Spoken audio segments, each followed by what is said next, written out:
So, hello everyone. Welcome to Abhipedia, number one platform for the preparation of Punjab government exams, or you can say that Punjab allied exams. तो students, हम कर रहे हैं quantity aptitude की बात और हमारा प्रैक्टिस सेशन नंबर 23 चल रहा है। इन प्रैक्टिस सेशंस का जब तक कोई फायदा नहीं है जब तक आप इनको इंप्लीमेंट ना कर पाओ। इंप्लीमेंट से मेरा मतलब क्या है कि जब तक आप इनको अच्छे से देखो ना और करो ना। देखिए, दो पर्सपेक्टिव होते हैं। एक तो आप सिर्फ एमसीक्यूज सॉल्व कर रहे हैं, ठीक है। एक तो होता है एमसीक्यूज को सिर्फ सॉल्व करना, ठीक है। एक होता है एमसीक्यू को सॉल्व करते हुए उनसे कुछ लर्न करना, जैसे कुछ शॉर्टकट्स हो गए, कुछ अपने शॉर्टकट्स बनाना। तो these are some effective way of treating the question. कहने का मतलब क्या है कि जब तक आप क्वेश्चन को स्पेशल फील नहीं कराओगे ना, आपको थोड़ा सा दिक्कत होगी। कहने का मतलब क्या है, give respect to the question, चाहे वो छोटा क्वेश्चन हो, चाहे वो बड़ा क्वेश्चन हो, चाहे जैसा मर्जी क्वेश्चन हो, जब तक आप उस पर्टिकुलर क्वेश्चन को रिस्पेक्ट नहीं देंगे वो फिर दिक्कत देगा। क्योंकि रिस्पेक्ट देने का मतलब क्या है, छोटा कॉन्सेप्ट है तो भी उसे अच्छे से करना है, बड़ा है तो भी उसे उतने, क्योंकि मार्क्स आपको इक्वल मिलने हैं।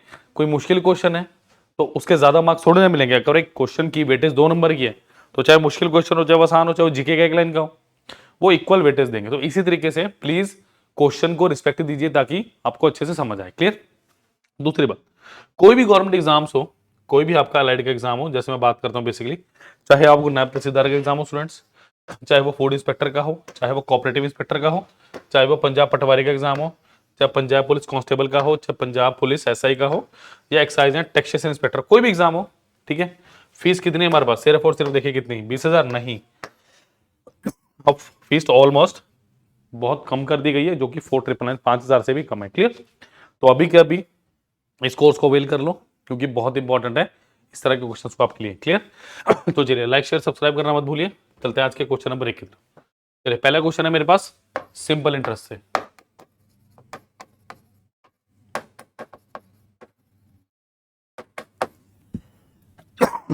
If a sum of money amount to 12,900 and rupees 14,250 at the end of the fourth year and fifth year respectively, a certain rate of simple interest, then the rate of interest is, देखो simple सी बात, बिल्कुल simple. मेरे पास simple interest क्या होता है, साधारण ब्याज। इसका मतलब मैं अगर बेसिकली बात करूं, सिंपल इंटरेस्ट वो अमाउंट होता है मेरे पास जो हर साल सेम रहता है। अगर मैंने बोला 100 रुपए हैं, 10% रेट ऑफ इंटरेस्ट है, तो 10-10 रुपए मुझे हर साल मिलेगा, इससे ज्यादा नहीं मिलने वाला मुझे, क्योंकि वो कंपाउंड नहीं है। क्लियर। फोर्थ ईयर, इसका मतलब अगर मैं फोर्थ ईयर की बात करूं,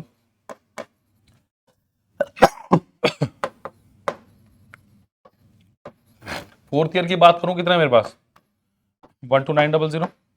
क्लियर। अगर मैं फिफ्थ ईयर की बात करूं, कितना है, 14,250। ये चीज है। क्लियर। 12,900 और 14,250 है। इनके बीच डिफरेंस कितना, मतलब इनके बीच डिफरेंस कितना, इनके बीच डिफरेंस कितना होगा, सिंपल इंटरेस्ट। जो इनका डिफरेंस होगा वो क्या होगा, मेरे एक साल का सिंपल इंटरेस्ट जो मैंने किया होगा। तो 14,250 माइनस 900, तो ये कितना होगा, 13,100। मतलब आप कीजिएगा 13,000 से कितना ज्यादा है, 1,250 और 1,350 हो गया। देखो, मैं सिंपल इंटरेस्ट या मैं जब भी अमाउंट की बात करता हूं, या मैं, अब मुझे क्या बोला है, रेट ऑफ इंटरेस्ट, तो बिना प्रिंसिपल निकाले मैं rate of interest find out कर ही नहीं सकता। तो सबसे पहले अगर एक ईयर का सिंपल इंटरेस्ट मेरे पास स्टूडेंट 1,350 है, तो 4 ईयर का सिंपल इंटरेस्ट कितना होगा, 1,350 गुना 4, 52, 13 चौके 52, 5 चौके 5,400। क्लियर। इसका मतलब if I have to find out the value of principal, then we have to subtract 5,400 out of 12,900, यानी माइनस 5,400। इसमें से माइनस कीजिए इसको, कितना होगा,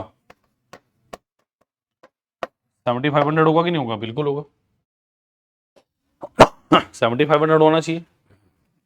अब अगर ये मेरे पास प्रिंसिपल है, अब आपका सिंपल इंटरेस्ट कितना, 1,350, बस easily we can find out the value of our simple interest. तो क्या बोलूंगा मैं कि 1,350 का मुझे रेट ऑफ इंटरेस्ट मिला कितने में, 7,500, और गुना कितना है, 100%। That's it. ये चीज अब आपको समझनी है अच्छे से। 2 0 से 2 0 को काटिए तो 5, या इसको 75 से डायरेक्टली जा रहा है 18 पे, option number C 18% is the right answer. Clear? तो लाइक शेयर सब्सक्राइब अगर करेंगे तो बहुत अच्छा रहेगा, आपके लिए और वीडियोस आएंगी और मोटिवेशनल आपके पास टॉक्स आती रहेंगी। क्लियर? चलिए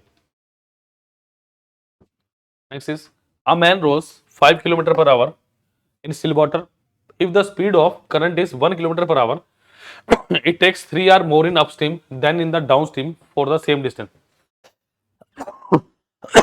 the distances बताइए the distances बताइए क्या होगा। देखो मुझे बेसिकली क्वेश्चन कर दिया, मैं करूँ 5 kilometre per hour still water, यानी स्पीड ऑफ दी बोट कितनी दी है मुझे, क्या speed of the boat 5 kilometre per hour दी है? बिल्कुल दी है। If the speed of the current यानी water, speed of the water is how much 1 kilometre per hour. एक बात याद रखना, स्पीड ऑफ दी बोट हमेशा ग्रेटर देन होनी चाहिए स्पीड ऑफ दी वाटर। अगर ये नहीं है ना तो समझ लो कुछ ना कुछ गड़बड़ है। इसका मतलब कैप्साइज होती है कि डूब जाएगी आपकी क्या नाम है किश्ती। तो किश्ती हमने तैरनी है हमारी। ठीक है जी। अब देखो इसका मतलब मुझे क्या दी है, time of upstream minus of time of downstream. ये कितना है मेरे पास, ये मेरे पास 3 आवर है। Time of upstream minus time of downstream कितना दिया मुझे, 3 घंटे मेरे को साफ साफ दिया हुआ। ठीक है। द डिस्टेंस अब देखो जरा, a man can row 5 kilometre per hour in still water if the speed of the current is 1 kilometre per hour. यानी ये क्या होता है, देखो डिस्टेंस क्या होता है, स्पीड इनटू टाइम। तो टाइम क्या होगा, distance of upstream upon speed of upstream minus distance of downstream upon the speed of downstream. और वो कितना मेरे पास 3। ये बेसिकली मुझे दिया हुआ, समझ आई बात। और यही चीज अब आगे लेके जानी है हमने। ठीक है। देखो डिस्टेंस दोनों के लिए सेम है डी। अगर मैं स्पीड ऑफ अपस्ट्रीम की बात करता हूं तो वो कितनी आएगी मेरे पास 5, सॉरी अपस्ट्रीम है ना तो माइनस आएगा -1 4 किलोमीटर पर आवर। अगर स्पीड ऑफ मैं डाउन स्ट्रीम की बात करूं कितना आएगा 5 + 1 यानी 6 किलोमीटर पर आवर। ये आएगा। तो डिस्टेंस यानी डी, तो D upon speed of upstream is how much 4 minus D upon 6 is equal to कितना 3। ठीक है। यहां पे आप डी की डायरेक्ट वैल्यू ऑप्शन से पुट करके देख सकते हो, वरना सॉल्व भी करेंगे। अब आप ये दिल में सवाल उठता है कि टाइम ऑफ अपस्ट्रीम को ही क्यों लिखा, डाउन स्ट्रीम को आगे क्यों लिखा, क्योंकि डेफिनेटली अपस्ट्रीम में टाइम मेरे पास ज्यादा लगता है, ध्यान रखो। क्लियर? तो स्टूडेंट ये कितना आ गया, इसका 12 ले लो LCM 3d minus of 2d is equal to 3। तो कितना आ गया d/12 इज इक्वल टू कितना 3, डी कितना का 12 है 36 kilometre. Option number A was the right answer. Clear? जल्दी से नोट कीजिए, नेक्स्ट क्वेश्चन के ऊपर चलेंगे। जल्दी से नोट करो, बहुत अच्छा क्वेश्चन था ये।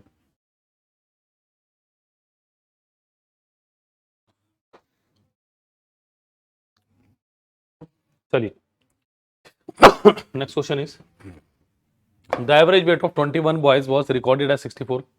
if the weight of the teacher was added the average increased by 1 more 1 kg, what was the teacher's weight। Teacher का वेट बताना है मुझे, बताइए क्या आंसर होगा। what was the teacher's weight। देखो simple, the average wait 21 boys, देखो 21 boys है मेरे पास, उनका वेट कितना दिया मुझे 64 kg। क्या उनका वेट 64 kg दिया मुझे? Yes. The weight of the teacher was added. अब देखो अगर मेरे पास टीचर 64 kg के ही होते है ना, यहाँ पे टीचर ऐड हुए, टीचर का वेट भी अगर 64 kg होता, समझो इस क्वेश्चन को, बट क्वेश्चन इज क्वेश्चन की लैंग्वेज को जब तक आप नहीं पकड़ेंगे ना, अभी पीडे इसलिए नंबर 1 इसलिए स्पेशल है कि हम बच्चे को कहते हैं क्वेश्चन की लैंग्वेज को पकड़िए, सॉल्व करने में जाओ।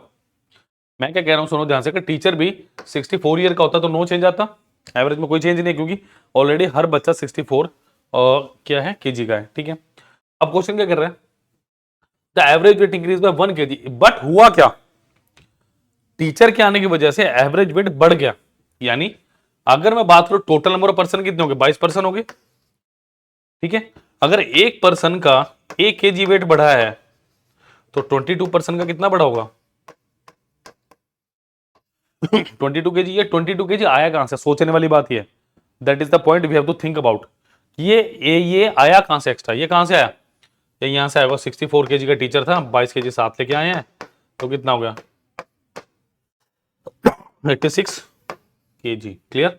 तो option number A was the right answer, clear. That was very interesting question, बहुत स्मार्ट क्वेश्चन था ये, क्लियर। जल्दी से नोट कीजिए, अगले क्वेश्चन पे चल रहे हैं। कोई डाउट हो तो प्लीज लाइक शेयर सब्सक्राइब करने के बाद कमेंट सेक्शन में जरूर लिखिएगा, so that I can rectify that doubt आपका।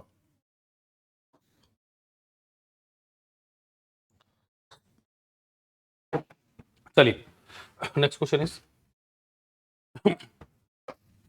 Radha does 70% of same work in 15 days, कि राधा ने किसी काम का 70% 15 दिन में किया, ठीक है। लेटर विद शाम्स हेल्प, की लेटर शाम की हेल्प के साथ she complete the remaining work in 4 days, कि शाम की हेल्प के साथ जो रिमेनिंग काम है 30% काम है 4 दिन में उन्होंने खत्म कर दिया, clear. Okay, in how many days can Sham alone does the entire work, बताओ जरा क्या आंसर होगा इसका।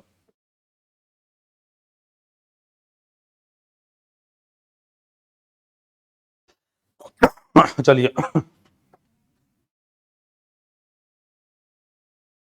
देखिए वो क्या कह रहे हैं, देखो 70% ऑफ वर्क, यानी 70/100 वर्क राधा ने कितने दिन में किया, 15 डेज में। यानी राधा पूरा काम करने में कितना टाइम लगाएगी, 100/150/7 डेज। जब भी अपॉन में आ जाए ना बड़ा मजेदार होता है काम, क्यों होता है सॉल्व करके बताऊंगा, ठीक है। लेटर विद शाम help she complete the remaining work in 4 days, यानी 30/100 ऑफ वर्क, ये टाइम ऑफ राधा लगा लो, राधा प्लस शाम, जिन्हें कितने दिन में किया मेरे पास 4 डेज में, यानी राधा प्लस शाम कितना है 40/3 डेज, ठीक है। जब भी ऐसा आ जाए ना खुश हो जाओ, क्योंकि आपको कुछ नहीं एक्स्ट्रा करना। टाइम ऑफ राधा कितना दिया मुझे 150/7 days, time of Radha plus शाम इज हाउ मच 40/3 डेज। देखो आपने कुछ नहीं करना, 150 और 40 का ले लो एलसीएम, 150 और 40 का एलसीएम ले लो, बाकी सब चीजें भूल जाओ, एक्स्ट्रा चीज 600 आ गया। अब देखो मैं जादू दिखाता हूँ होता क्या है, work is equal to time of Radha into efficiency of Radha, तो वर्क कितना 600, time of Radha is 150/7 into efficiency of Radha, तो एफिशिएंसी ऑफ राधा कितनी आ गई आपके पास 28 आएगी, नहीं आई, यस 28 आ चुका है, क्लियर। अच्छा efficiency of Radha plus efficiency of शाम कितनी आ गई मेरे पास 600/40 कितना हुआ 15, 15 कितना आ गया 45 आ गया। अब यहां से सिंपली मुझे क्या पता चल गया, यहां से मेरे पास एफिशिएंसी की रेशो आ जाएगी और मैं इजीली सब कुछ चीजें बता सकता हूं। देखो कैसे, ये 28 आ गया तो डेफिनेटली ये कितना आ गया 18 + 17 क्या होता है 45। अब मुझे क्या निकालना है, इसको मिटा देंगे जरा। होपफुली ये क्वेश्चन बहुत अच्छा क्वेश्चन था टाइम एंड वर्क का, ठीक है। तो नोट जरूर कर लीजिएगा इसको आप। चलिए देखो जरा, वर्क टाइम ऑफ शाम इंटू एफिशिएंसी ऑफ शाम, 600 काम करना है, ठीक है। टाइम ऑफ शाम कितना है मेरे पास निकालना है, और एफिशिएंसी कितना 17, तो टाइम ऑफ शाम इज हाउ मच 16/17, तो 3 के राउंड में आएगा कुछ, सो 17 × 51 9 बचा, 17×85 5/7 0.7 के राउंड, इतना ही आ रहा है 35 के राउंड, 3 आंसर है 35.2 एंड 35.3 डेज। जल्दी से देखिए क्या आंसर आ रहा है मेरे पास इसका, आपका क्या आ रहा है एक्यूरेट आंसर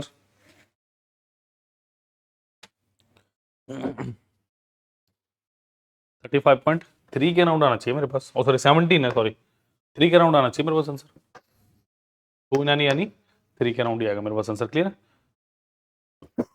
17 था तो 3 29। चलो Kavita spends 2/5 of her salary on groceries and 3/10 of remaining on her clothes, if she saves ₹8400 then what is her monthly salary, बताओ क्या आंसर, आप ही बताओ उसका आंसर भी मुझे।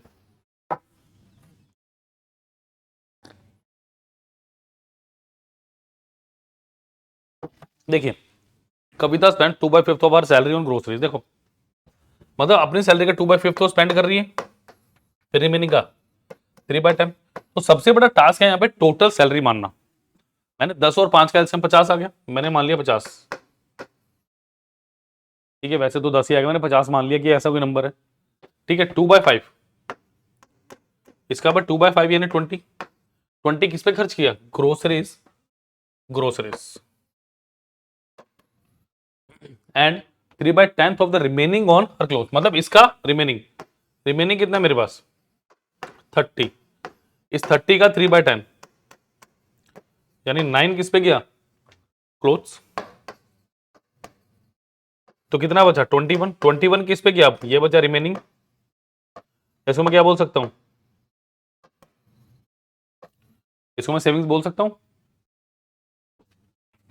इसको मैं सेविंग्स बोल सकता हूं, यस। इसका मतलब सेविंग्स कितनी दी है मेरे को? यानी 21 यूनिट की वैल्यू कितनी दी है? 8400। एक की वैल्यू कितनी है? 400। 50 की वैल्यू 50 गुना 400 कितना आ गया? 20,000। Option number C was the right answer. Clear? जल्दी से लाइक शेयर सब्सक्राइब करना मत भूलिए। नेक्स्ट क्वेश्चन पे चल रहे हैं, जल्दी से नोट कर लीजिए। नेक्स्ट क्वेश्चन पे चल रहे हैं फटाफट।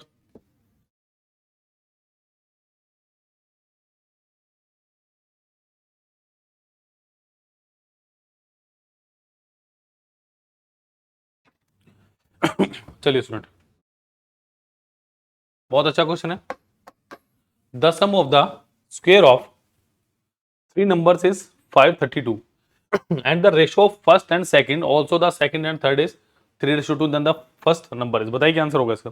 इजी है, बहुत ज्यादा मुश्किल क्वेश्चन तो नहीं बोलूंगा इसे मैं, बहुत ज्यादा कठिन प्रश्न तो नहीं बोलूंगा इसे मैं। देखो क्या दिया है, the sum of the squares of तीन नंबर। मैंने माना पहला नंबर है, पहला नंबर x, दूसरा है y स्क्वायर और तीसरा है मेरे पास z का square. x square y square z square. Students कितना दिया मुझे? 532। आपको सॉल्व करना ही पड़ेगा, कोई चारा नहीं है, हिट एंड ट्रायल नहीं लगा सकते इसमें आप, ठीक है। अब ratio of first and second देखो, फर्स्ट एंड सेकंड यानी x minus x ratio y is how much? 3:2 and y ratio z is how much? ये भी 3:2 दिया मुझे, ये भी 3:2 दिया, दूसरा भी 3:2 है। क्लियर? अब ध्यान से देखो, ये कितना है मेरे पास? यहाँ पे आएगा 2, यहाँ पे आएगा 3, 3 3 9, 3 दूना 6, 2 दूनी 4, 3 3 9, 3 दूना 6, 2 दूनी 4। क्लियर? इसका मतलब इसको 9K बोल दूं मैं, 6K बोल दूं, 4K चलेगा, बोल दूं। यानी ये मेरे पास क्या आ दिया? 9K का होल स्क्वायर प्लस 6K का होल स्क्वायर प्लस 4K का होल स्क्वायर, यानी कितना दिया? 532।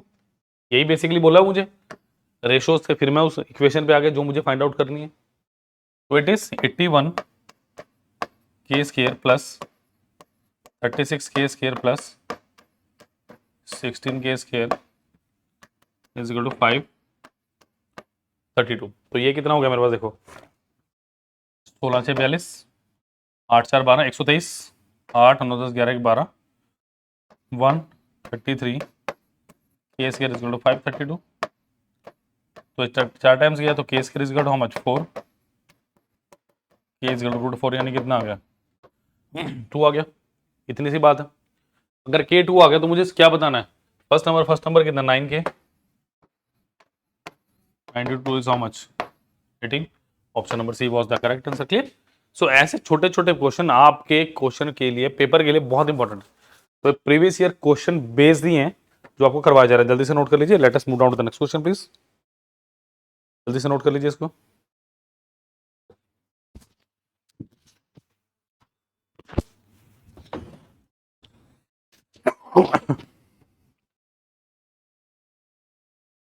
चलिए बच्चों, नेक्स्ट इज बहुत अच्छा क्वेश्चन है। I think we have one more question. Yes, the difference between a 2-digit number and number obtained by interchanging the digits is 27। मतलब एक नंबर है और उसके डिजिट्स को इंटरचेंज कर दूं, ये ऑफनली पूछे जा रहे हैं क्वेश्चन आजकल, ठीक है। तो कितना आएगा? 27। If the digit at 10th place is 60% more than digit at the unit place. तो नंबर सिस्टम के साथ परसेंटेज को गोल मिला के दे दिया। आप देखिए 2 डिजिट का सबसे पहले नंबर देखो मेरे पास क्या होता है, समझने की कोशिश करो।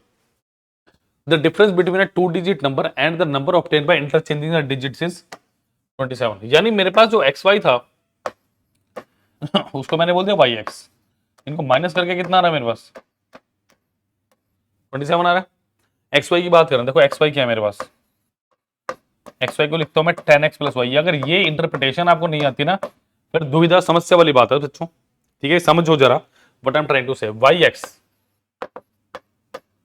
ठीक है, दूंगा 10y प्लस एक्स, मतलब 10x plus Y minus of 10y plus X is equal to how much 27। ये हो गया। अब देखो 10x plus Y minus of 10y minus X is equal to how much 27। तो ये कितना हो गया 9x minus of 9y is equal to 27। यानी यहां से बच्चों में क्या बोल सकता हूँ, x माइनस वाई कितना आ गया 3 आ गया अपने को, x माइनस वाई 3 आ गया। अब देखो मुझे नेक्स्ट क्या बोली गई बात, इफ द, देखो अगर मैंने लिखा ना x y, ये मेरा हो गया यूनिट डिजिट, मेरा क्या हो गया 10th प्लेस, ये मेरा हो गया यूनिट डिजिट, ये मेरा हो गया 10th प्लेस। क्लियर।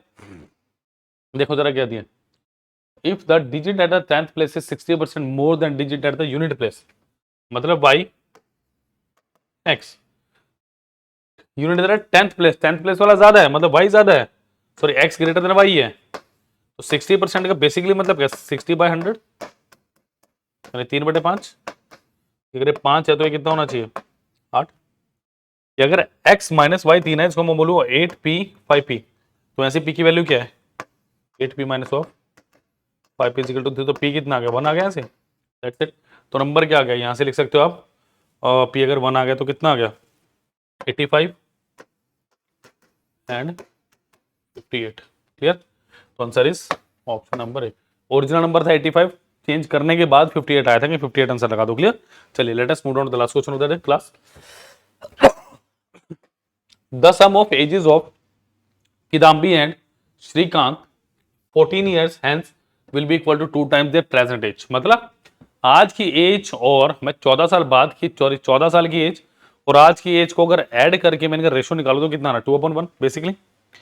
इसके लिए मुझे इनकी एज का रेशो चाहिए होगा कुछ ना कुछ, वो अभी तक तो मुझे मिल नहीं रहा। क्या दिया, if at the present Kidambi is 8 years elder to Srikanth then what are their present age. देखो अगर मैं किदाम्बी की बात करूं और श्रीकांत की बात करूं, if at the present Kidambi is 8 years older Srikanth, अगर श्रीकांत आज x का है तो ये कितना है x प्लस 8, मतलब ये प्रेजेंट एज है। तो सम कितना आ गया मेरे पास x प्लस 8 प्लस x, यानी 2x प्लस 8 आया। ठीक है। आफ्टर 14 years, आफ्टर 14 years कितना होगा x प्लस 8 प्लस 14 और रेशो x प्लस 14, यानी सम कितना आ गया x plus 22 plus x plus 14 यानी 2x प्लस ऑफ 36। ये मुझे 2 रेशो बन दी है, मतलब नीचे वाला अपॉन ऊपर वाले जाऊं बच 2/1, ये मुझे दे रखा। जल्दी सॉल्व करके बता दो कितने, यानी मुझे क्या बोला 2x plus 36 upon 2x plus 8 2/1। Definitely बाद वाली एज बड़ी होगी कि बड़ी दिक्कत भी हो तो सोच के देखो, बाद वाली आपके बड़ी होनी चाहिए। क्लियर।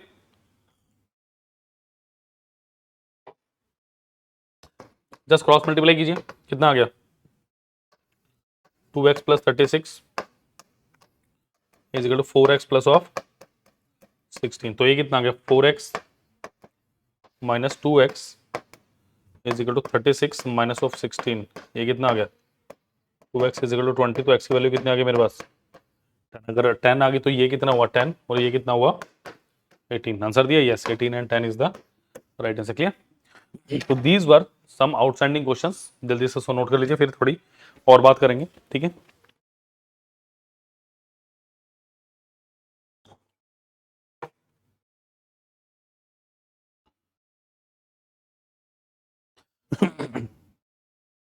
Clear students.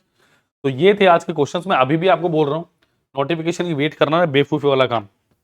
देखो जितने भी आपको सामने पेपर दिख रहे हैं, जितने भी पेपर दिख रहे हैं, चाहे वो आपका नैब तहसीलदार का पेपर हो, चाहे फूड इंस्पेक्टर का, चाहे कोऑपरेटिव का, चाहे पंजाब पटवारी का, चाहे पंजाब पुलिस कांस्टेबल का, एसआई का और टैक्सेशन या एक्साइज प्राइम, तो ये माने जाते हैं आपके एक्साइज वाले।